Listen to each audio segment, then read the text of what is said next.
We are going to the group 2 of acid radicals. The anions which are present in group 2 is chloride, bromide, iodide and nitrate, and these are the 4 salts containing the acid radical, and this is the group reagent, concentrated sulfuric acid. This test is performed in the fuming cupboard because since we are dealing with sulfuric acid. Yes. To the salt, we are going to add concentrated sulfuric acid. Few drops. Yes, you can see a colorless gas which is formed, as you can see here, and this shows the presence of chloride present in the salt. Next, this is the bromide. So what is the action of bromide with sulfuric acid with the group reagent? Yes, you can find a reddish brown gas which is formed showing the presence of bromide. This is iodide with concentrated sulfuric acid. There is a violet colored gas which is formed. This shows the presence of iodide. For nitrate,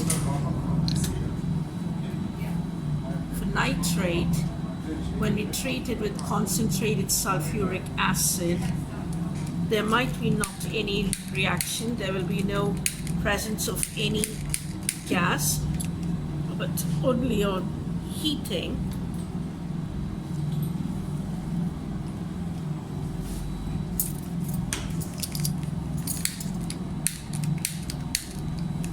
the presence of heating, you can see an emulsion of brownish gas. This is only with heating.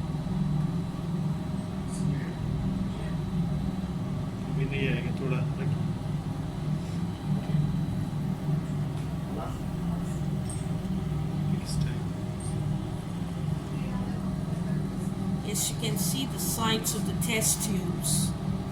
It's turning brown, as I can see here. As you can see on the top, the sides of the test tubes have turned brown. So if I keep heating, more amount of gas will be involved. And this shows the presence of nitrate. This reaction happens only with heating. Without heating, you won't be getting the nitrate identification. The confirmatory test of chloride, bromide and iodide, and all the three we confirmed through the silver nitrate test. Here I've taken the first test tube contains the chloride salt. Second one is having the bromide salt. The third one iodide. In each of these test tubes I have dissolved them with water and made their solution, and then I've added 1 or 2 drops of nitric acid in each of these test tubes. To this I'm going to add silver nitrate.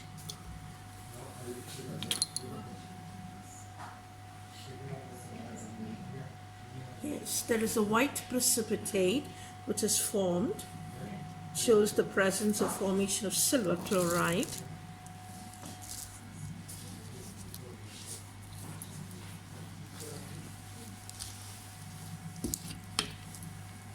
Yes, to this I'm going to add excess of ammonium hydroxide.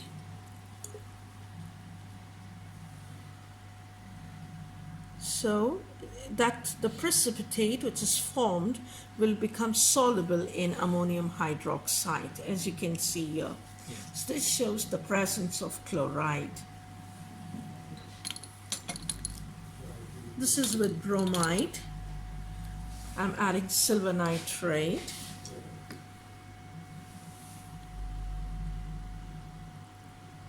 Yes, there is a formation of creamish, slightly yellow precipitate. Again, we need to check the solubility with ammonium hydroxide. It will be partially or sparingly soluble. Partially, not completely soluble. Little precipitate will be soluble and little will not be soluble. So that is called sparingly or partially soluble, as you can see here. So this shows the presence of bromide. This is iodide.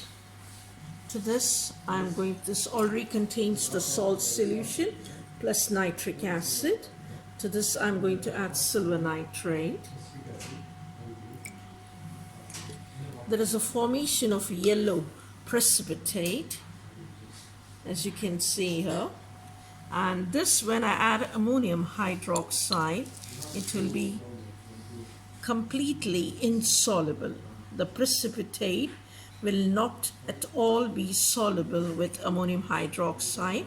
As you can see here, I've added ammonium hydroxide. This is my second time I'm adding, but I see the precipitate still remaining. So these are the three confirmatory tests for chloride, bromide, and iodide. Regarding nitrate, we have already done the test with nitrate. When we added copper sulfate and heated, we found that brownish gas was evolved.